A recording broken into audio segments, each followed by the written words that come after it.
Hey everybody, how's it going? Welcome back to Copper Jacket TV. So today I have a huge update in the Second Amendment case in the state of California. You know, there are so many cases right now in California that are challenging these unconstitutional laws that sometimes we forget about some, even the big ones. And this is one that hasn't been talked about for quite a while, but it's a big problem in the state of California, and that is the 1 in 30 law. There's a lot of people who don't live in the state of California who probably don't even know about this, but in California, if you want to get yourself a semi-automatic firearm, you can only get one every 30 days. That's clearly unconstitutional. Basically, if you get one on the first, you have to wait 31 days before you can get something else. So there's this 30-day moratorium where you're just basically left without your rights. Well, there was a lawsuit that was filed pretty much the second that this law took effect, which was back in July of 2021, and we finally have movement in that case, and I think that we're going to be seeing a big win, and we have some major dates to talk about as well. So this is the case of Nguyen v. Bonta, again, a major Second Amendment case, and we're going to be talking about what those dates are, what they mean, and what we can expect out of this, because those dates are coming up really soon. So let's talk about it.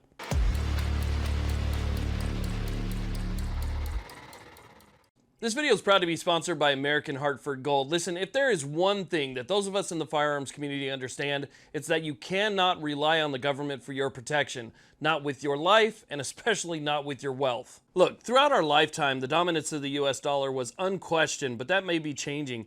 As we face unprecedented inflation, the world's biggest economies are ditching the dollar for the yen. Banks are failing left and right, and the government is discussing a total control of all of your money with the new digital dollar.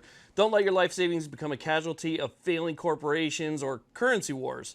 Now is the time to call the only precious metal dealer that I trust, American Hartford Gold.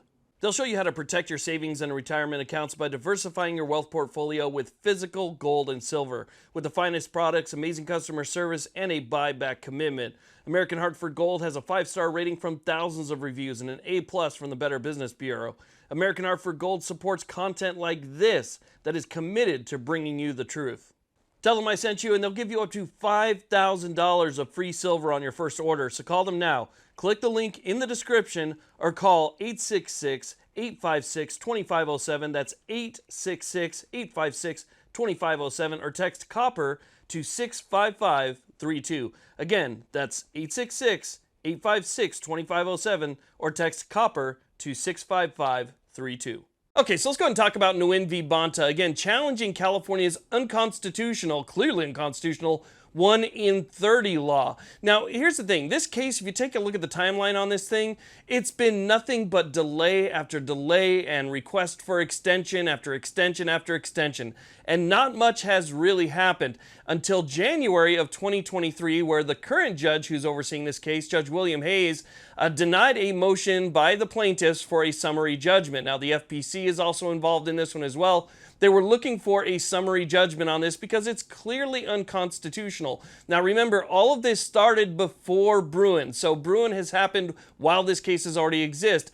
And so in January 1st, 2023, the judge in this case said no, he denied the motion for a summary judgment. He wasn't going to rule on it. A summary judgment basically says that before we even make it to trial, the judge conceded that it's unconstitutional, and he's going to call it out for what it is, overturn it as unconstitutional. And again, that judge decided that he was not going to do that. So he denied that back in January of 2023. And since then, again, since we're still trying to get an injunction, we're still trying to get this overturned, it's been nothing but delay the entire year so far of 2023. But we finally, after all this time, have some dates to talk about.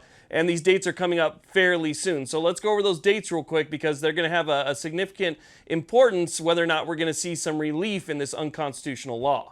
Okay, so here's a look at some important dates, and these were just filed, I believe, on the 28th or 29th of August, so these are up-to-date dates. Deadlines for pretrial motions coming up in less than 2 weeks on September 15th, oppositions October 13th, and then replies to that October 27th. After that is going to be the oral arguments. Now, in oral arguments, we could see a lot happen after that. Obviously, after oral arguments, the judge could decide that he's going to, provide injunctive relief or something else that would basically put a stop to California's enforcement of the 1 in 30 day rule, but that time is set by the judge himself. So it says here, oral arguments will be set by the court at a later date. more than likely we're going to see that later date be before 2024. So oral arguments are going to be huge in this one, and obviously in a post-Bruen world, we could definitely see a win on our side in this fairly soon. Whether it comes, towards the end of this year or maybe even early next year,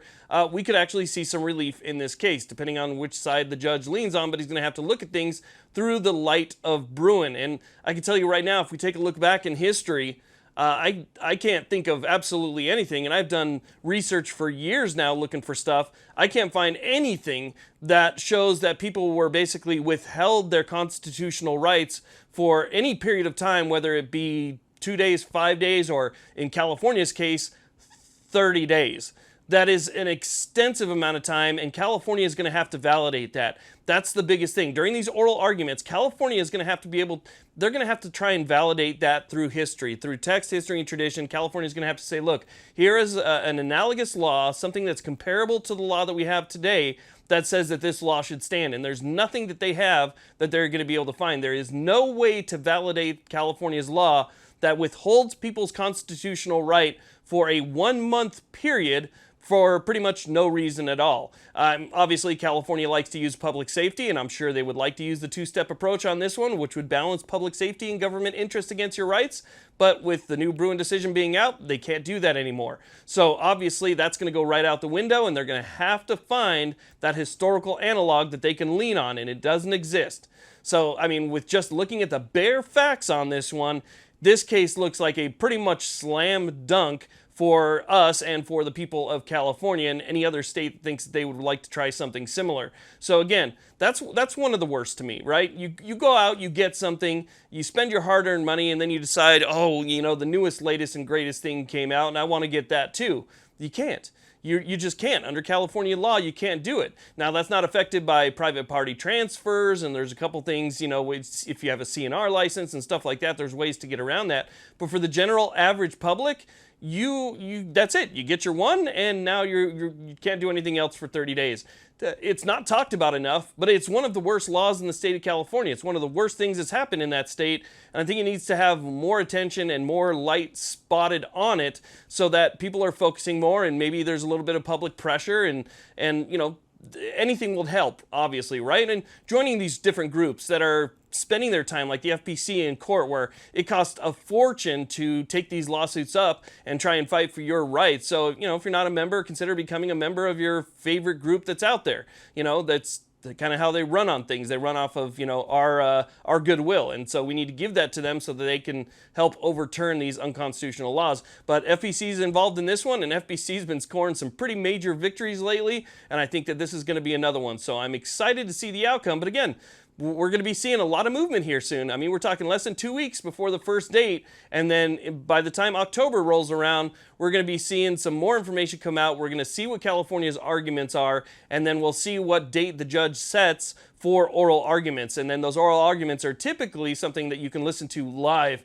and I will try and bring those to you live as well so we can get this whole 1 in 30 day thing behind us and overturned. But I wanted to let you guys know about that because, again, it just hasn't been talked about enough at all since everything's been taking place. So I just want to thank you all very much for watching. I really do appreciate it. I'm glad to be back, and I want to thank everybody for all the well wishes and prayers again while I was out sick and in the hospital. Thank you guys all very much. If you're not a subscriber yet, consider doing that. I make Second Amendment content every single day. I do news and reviews. So thank you all very much for watching. Take care.